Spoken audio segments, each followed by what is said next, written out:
Welcome to Samba Samba. Enjoy the video.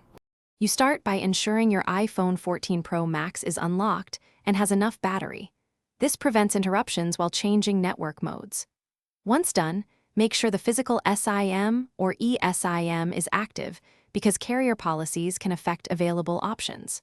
Now open Settings and tap Cellular to access network controls. You do this early because the cellular menu is where both data options and voice and data settings live, which determine whether the phone uses 5G or falls back to 4G/. You now tap cellular data options to reveal the deeper network settings. This is where roaming and preferred modes sit. Next, select voice and data so you can change the radio mode directly. Make sure to read the descriptions. 5G on forces 5G, 5G auto uses smart data to save battery, and LTE or 4G forces non-5G. Choose LTE or 4G to disable 5G. This step is crucial because it tells the modem which bands and network generation to use. You finish by selecting LTE or 4G and watching the status bar.